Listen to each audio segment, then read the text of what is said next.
Hello friends, જય માતાજી. Welcome back to વાગીલાસ ખાના ખજાના.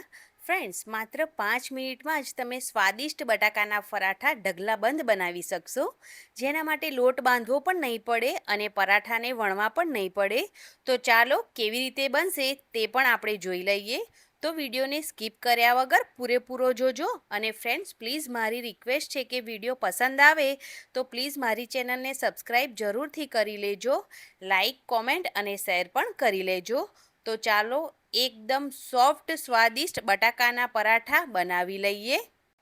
તો સૌથી પહેલાં અહીંયા મેં 2 મીડિયમ સાઇઝના બટાકાને એકદમ સારી રીતે બાફી અને રેડી કરી લીધા હતા, અને ત્યાર પછી તેને છીણી લીધા હતા. એટલે તેમાં કોઈ પણ ગાંઠા ન રહે તે રીતે તમારે બટાકાને બાફી અને તેને આ રીતે છીણી અને રેડી કરી લેવાના છે. તો હવે બટાકા બફાઈને છીણાઈ ગયા છે ને, તો તેને સાઈડ પર રાખીશું. અને હવે લઈશું એક મોટું બાઉલ અને તેની અંદર એડ કરીશું 1 વાટકી ભરી અને રોટલી બનાવવાનો ઝીણો ઘઉંનો લોટ. તેની સાથે હવે થોડું થોડું પાણી ઉમેરતા જઈશું અને આપણે એક બેટર બનાવીને રેડી કરીશું. તો ફ્રેન્ડ્સ, અહીંયા 1 વાટકી લોટનો મેં અહીંયા ઉપયોગ કર્યો છે. તમે વધારે લોટનો ઉપયોગ કરીને પણ આ પરાઠા બનાવી શકો છો, જે પ્રમાણે તમારા ઘરમાં મેમ્બર હોય એ પ્રમાણે. તો થોડું થોડું પાણી એડ કરતા જઈશું અને મીડિયમ થિકનેસવાળું આપણે બેટર બનાવી અને રેડી કરવાનું છે.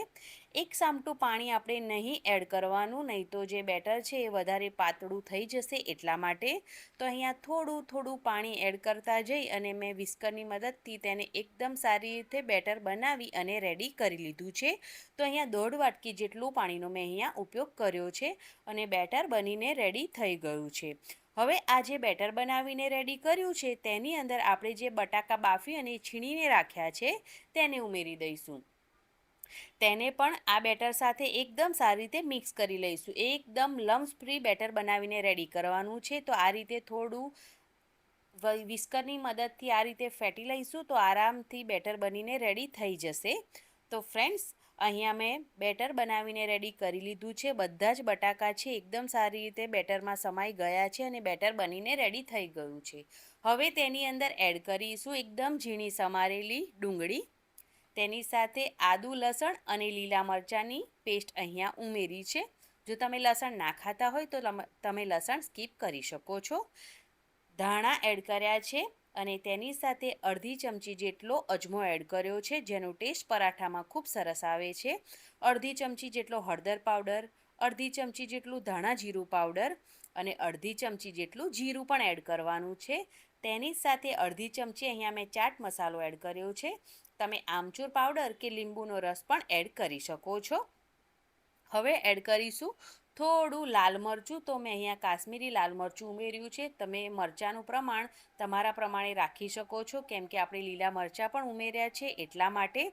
હવે સૂકા મસાલા જે આપણે ઉમેર્યા છે તેને બેટર સાથે આપણે એકદમ સારી રીતે મિક્સ કરી લેવાનું છે. તો અહીંયા આપણે મીઠું નથી ઉમેર્યું, મીઠું આગળ ઉમેરીશું. એકદમ સારી રીતે બેટર સાથે મસાલા મિક્સ થઈ ગયા છે. હવે આપણે ઉમેરીશું સ્વાદ પ્રમાણે મીઠું. જો તમે આશરે ઉમેરો તો અડધી ચમચીથી થોડું ઓછું મીઠું ઉમેરવાનું છે. હવે આ જે પરાઠા છે, જ્યારે આપણે તેને શેકીએ તો થોડા એ પરાઠા વધારે સોફ્ટ હોવાના કારણે તૂટી જાય છે. તો તેના માટે આપણે 4 થી 5 ચમચી જેટલો રવો ઉમેર્યો છે. તમે સોજીનો ઉપયોગ પણ કરી શકો છો. તો તેને પણ એકદમ સારી રીતે આપણે મિક્સ કરી લઈશું. રવો ઉમેરવાથી આપણા જે પરાઠા છે એ જ્યારે આપણે તેને શેકીશું ત્યારે તે બિલકુલ ફાટશે નહીં એટલા માટે. હવે આ રીતનું જ બેટર બનાવીને તમારે પણ રેડી કરવાનું છે. તો બેટર બનીને રેડી થઈ ગયું છે. તો ચાલો પરાઠા બનાવી લઈએ. તો તેના માટે ગેસ પર કઢાઈ મેં મૂકી દીધી છે, તવો મૂકી દીધો છે અને ત્યાર પછી તેને થોડો તેલથી ગ્રીસ કરી લીધો છે. તવો નોનસ્ટિક છે એટલે તમે તેલ એડ ના કરો તો પણ ચાલે, પણ થોડું તેલ એડ કરીશું તો જે આપણા પરાઠા છે એ એકદમ સરસ બનીને રેડી થશે. તમે તેલની જગ્યા પર ઘી કે બટરનો પણ ઉપયોગ કરી શકો છો. હવે 1 ચમચા ભરીને આપણે બેટર તવા પર ફેલાવી લઈશું અને આ રીતે આરામથી તેને ફેલાવી લેવાનું છે, એકદમ હળવા હાથે.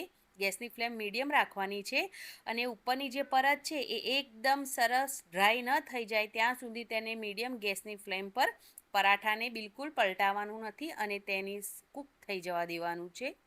અને સાઈડો પર થોડું તેલ પાછું એડ કરી દેવાનું છે.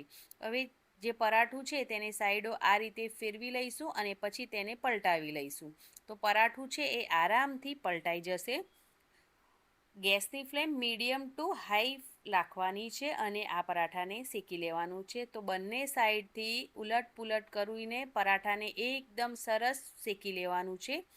એકદમ સરસ એવો ગોલ્ડન બ્રાઉન કલર આવી ગયો છે પરાઠાનો અને પરાઠું તમે જોઈ શકો છો કે બિલકુલ ફાટ્યું પણ નથી અને આરામથી બનીને રેડી થઈ ગયું છે. તો ફ્રેન્ડ્સ, આ જ રીતે હું તમને બીજું પરાઠું પણ શેકીને બતાવું છું.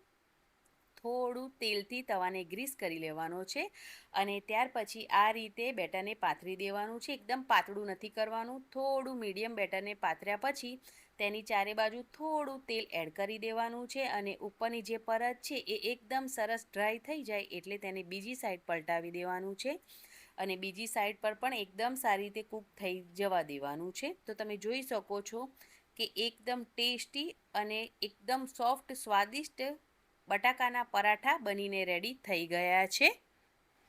તો અહીંયા ફ્રેન્ડ્સ, મેં બધા જ પરાઠા બનાવી અને રેડી કરી લીધા છે. જેટલું આપણે બેટર બનાવ્યું હતું તેની અંદર 5થી 6 જેટલા પરાઠા બનીને તૈયાર થયા છે.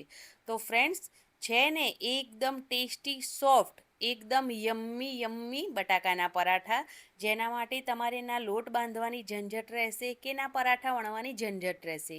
જો તમે પહેલી વાર પણ બટાકાના પરાઠા બનાવશો તો પણ એકદમ ટેસ્ટી અને યમ્મી બનીને તૈયાર થશે. અને ફ્રેન્ડ્સ, જે લોકોને બટાકાના પરાઠા બનાવતા ન આવડતું હોય તેની માટે આ રેસીપી એકદમ પરફેક્ટ છે. તો તમે જરૂરથી ટ્રાય કરજો. તમે જોઈ શકો છો કે હું તમને તોડીને પણ બતાવું, એકદમ સોફ્ટ પરાઠા બનીને તૈયાર થયા છે. તો ફ્રેન્ડ્સ, આજની આ રેસીપી પસંદ આવી હોય તો પ્લીઝ મારી ચેનલને સબસ્ક્રાઈબ કરવાનું બિલકુલ ન ભૂલતા. અને ફ્રેન્ડ્સ, તમારે આ રેસીપી જરૂરથી ટ્રાય કરવાની છે અને જો તમે ટ્રાય કરો અને તમને એવું લાગે કે તમને આ રેસીપીમાં કંઈ પ્રોબ્લેમ લાગે છે તો તમે મને કોમેન્ટ બોક્સમાં જરૂરથી જણાવજો. હું તમને જરૂરથી રિપ્લાય આપીશ અને તમે મારો વિડીયો ક્યાંથી જુઓ છો એ પણ મને કોમેન્ટ બોક્સમાં જરૂરથી જણાવજો.